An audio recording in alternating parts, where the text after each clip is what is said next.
Welcome back. So now that we've had a good look at the process of starting a business, next we need to consider the difficulties or challenges associated with new businesses. In this module, we're going to look at the common procedures and the common problems that a new business may face. And we're going to look at this in terms of the 6 steps that were previously discussed. So one of the difficult things about business management is that even if you follow every step perfectly, you still have a high chance of failure.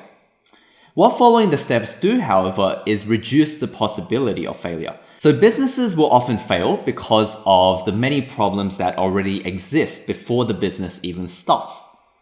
The business either had problems in its basic organization, or its market research was poor, or that it failed to get investors, or that legal requirements were not properly satisfied, or that the business found itself with insufficient funds to operate. Or that maybe in the last step, the launch failed and the business fails to generate any sales. All of these factors can cause a business to fail before it even starts. So when we break down each of these components, an organizational problem might be that the location of the business is inappropriate or not conducive to business activity, such as opening an expensive restaurant in a suburb that has a financially poorer demographic. Maybe the structure doesn't work well. The business might start with a partnership between 2 people, but one person drops out before the business even launches. Perhaps the name fails to register. Some logistical process is stopping you from getting the name that you want. Or that your supplies are unreliable.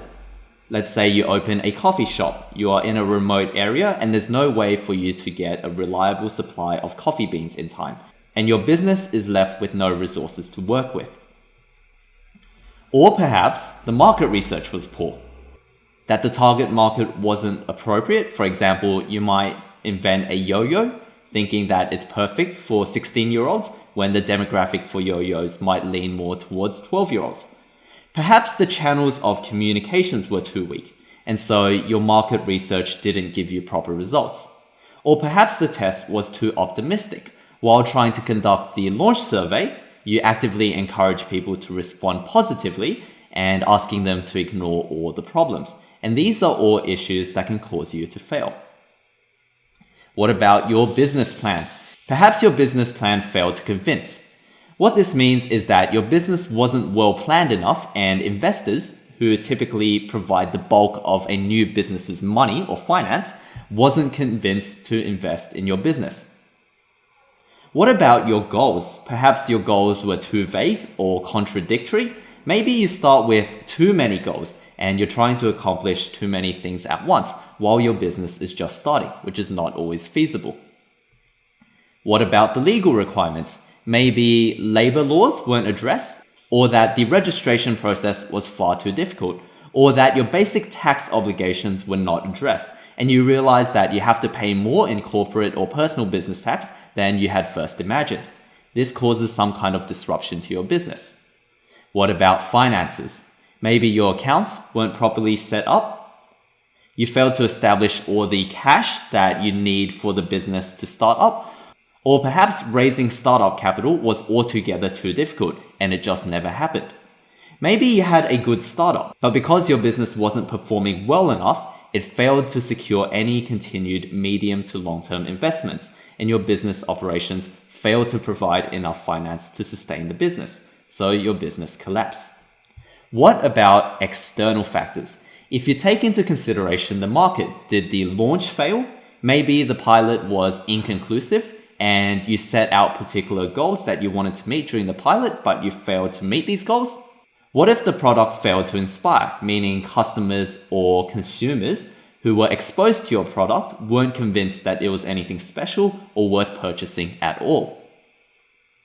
Outside of all this, even if a business startup has a good business idea and develops a strong business plan, the business can still fail because of external factors, the external environment.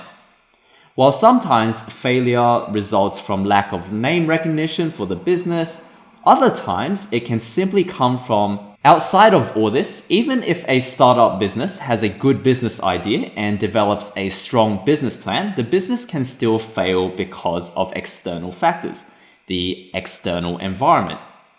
While sometimes failure results from a lack of name recognition for the business, other times failure can come from the failure to recruit the right employees with the right skills. In more extreme cases, which are not entirely uncommon, you have businesses that aren't able to always accurately anticipate the reactions of their competitors or other businesses who will more than often be unhappy that you are now competing with them. In this way, you have even less control over the actions of your competitors, whether they want to pursue some kind of pricing strategy to put you out of business. What about the economy? New businesses generally have less capital or money to work with, especially if the economy weakens and you just happen to run into a financial crisis as the business starts. What are the repercussions of this? A strained business will often bring out conflicts or tensions or problems between managers, executives, and employees in that business, which would not normally exist if the business were operating successfully.